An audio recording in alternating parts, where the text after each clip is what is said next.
Welcome to Beth's Happy Home. This series of videos harkens back to living large on little.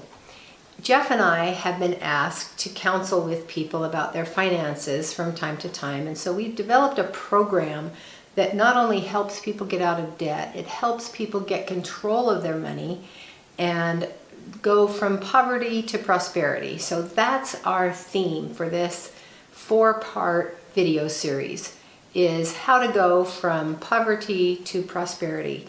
Now I'll start by saying it doesn't matter particularly what your income is. If you have enough to pay your basic bills, then you're going to be okay.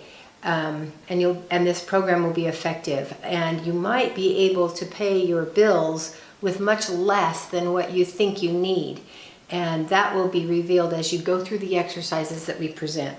So the very first thing that we have helped people to understand is that if they cannot or do not pay off their credit card every month, then they have a credit card spending problem. And the best way to get control of that, if you're carrying a balance, you need to do this. Stop using the credit card. Cut up your credit cards and then go online to the accounts where you have that credit card installed, like Amazon or eBay or wherever that credit card might be online, and delete the credit card out so that you don't have access to it anymore. And that might be hard, especially if you have a spending problem already where you've overused it, you've come to depend on it.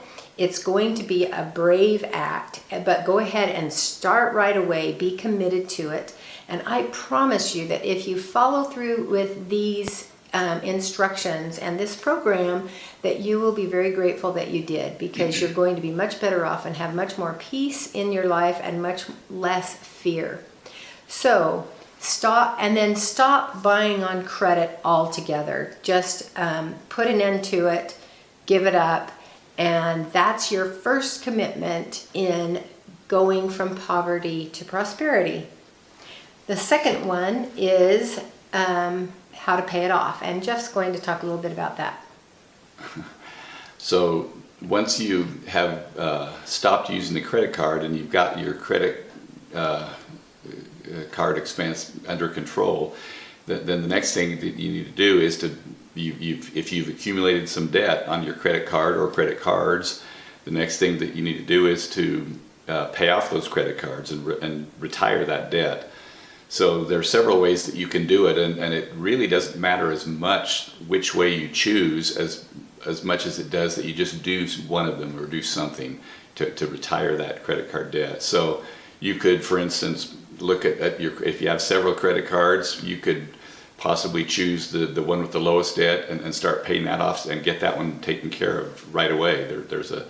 It's a great feeling to retire something like that.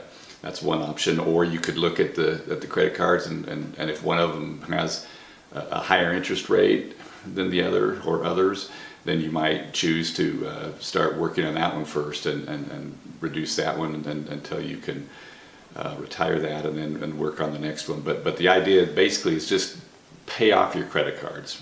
Whichever method you choose, pay them off and get rid of them. Okay, and also I'll add that it isn't only credit cards that we're looking at. It could be a car loan or even a mortgage or whatever debt that you have. This applies to all debt, and but you'll probably reserve your mortgage for the very last debt that you will want to pay off.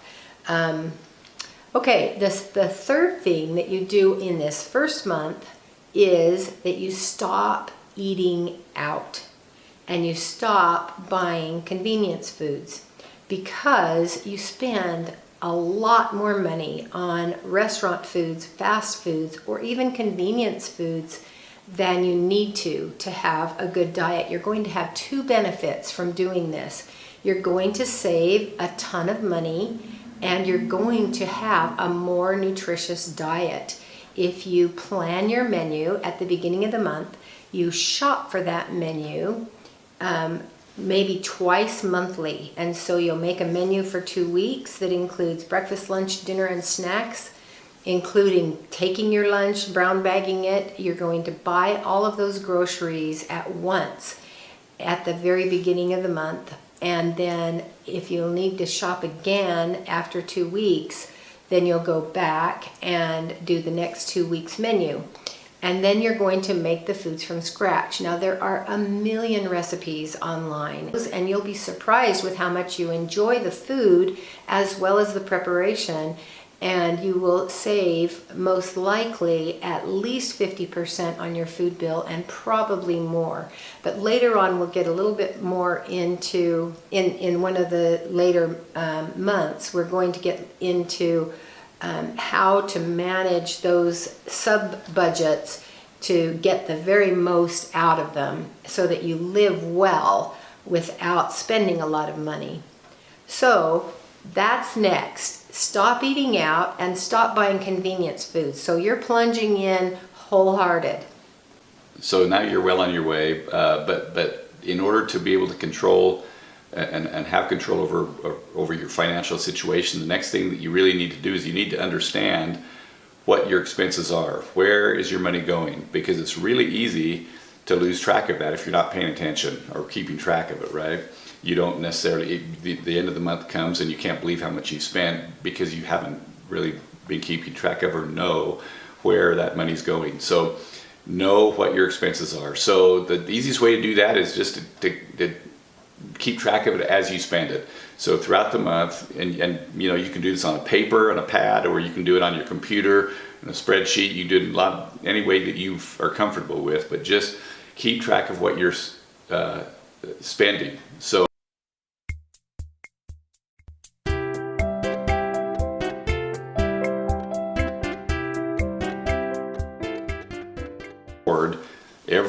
everything that you spend throughout the month, and then at the end of the month you can go back and see, okay, I didn't realize I was spending this much on going out to restaurants, or I did not realize that I was spending this much on even on groceries or anything else. It gives you a feel for what you're spending, and then you're in the position where you can actually go forward from there and start controlling that spending a little bit to reach your goals. So this is the first step. This is not building the budget. This is finding out what you have been spending. And also, as you're writing it down, I think it's a good idea that Jeff has, that you just write it down and then develop the categories in the second step. But make sure that you make a note every time you make a record of something that you have spent. You make a note as to what it was spent on. What was it? Mortgage? Was it home improvement? Was it clothing? Do that for a month, and if you've already got a handle on all of this, you can go right on to the second video, which is going to be about what to do with all that information that you have. So that's step one. We're going from poverty to prosperity. Thanks for watching.